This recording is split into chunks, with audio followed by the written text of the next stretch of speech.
ഇതിനകത്ത് പട നയിച്ചത് ആരാണ്, അല്ലെങ്കിൽ ജനം അംഗീകരിക്കുന്നത് ആരാണ്, ഘടകകക്ഷികൾ അംഗീകരിക്കുന്ന ആരാണ് എന്ന ചോദ്യത്തിനൊക്കെ ഒറ്റ ഉത്തരവേ ഉള്ളൂ സ്മൃതി. അത് തീർച്ചയായിട്ടും വി ഡി സതീശൻ എന്നാണ് ഉത്തരം. അപ്പോൾ ഇതിനകത്ത് അമ്പയറുടെ റോളായിരുന്നു യഥാർത്ഥത്തിൽ ഈ പറഞ്ഞ കെ സി വേണുഗോപാലിനുണ്ടായിരുന്നു.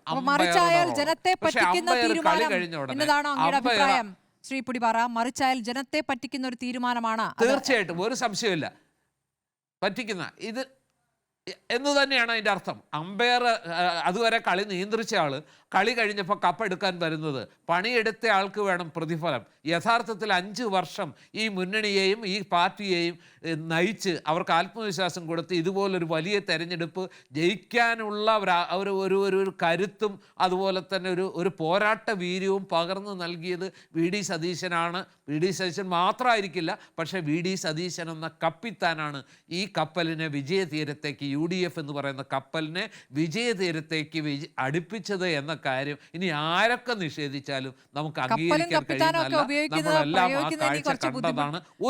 ശ്രദ്ധിച്ച് വേണം ശ്രീ ജോർജ് പുടിപാറ, കപ്പലും കപ്പിത്താനും ഒക്കെ ഉപയോഗിക്കുന്ന കുറച്ച് ആലോചിച്ചിട്ട് വേണം. അല്ല, നമുക്കെന്ത് ശ്രദ്ധിക്കാനാ സ്മൃതി? നമ്മൾ ഒരാൾക്ക് വേണ്ടിയല്ല, ഈ പാർട്ടിയെ ഈ 5 വർഷം കണ്ട ഒരാൾ പല ചർച്ചകളിലും ഈ ഒരൊറ്റ കാര്യം മാത്രം ആലോചിച്ചാൽ മതി. ഈ തെരഞ്ഞെടുപ്പിലും അല്ലെങ്കിൽ ഈ 5 വർഷക്കാലം ഈ ഇടതുപക്ഷം അല്ലെങ്കിൽ ഭരണപക്ഷത്തുള്ള ആളുകൾ ഏറ്റവും കൂടുതൽ ആക്രമിച്ചതും തളർത്താൻ ശ്രമിച്ചതും തകർക്കാൻ ശ്രമിച്ചതും ഒക്കെ ആരെയാണ്? യഥാർത്ഥത്തിൽ അവർ പോലും യഥാർത്ഥ എതിരാളിയായി കണ്ടത് വി ഡി സതീശനെയാണ്. വി ഡി സതീശനെ തകർത്താൽ UDFൻ്റെ ആത്മവിശ്വാസം തകർക്കാമെന്ന് വിശ്വസിച്ച ആ ഒരു ഗെയിം പ്ലാൻ പോലും അവർ പയറ്റി. പല പേരുകൾ അദ്ദേഹത്തിന് കേൾക്കേണ്ടി വന്നു.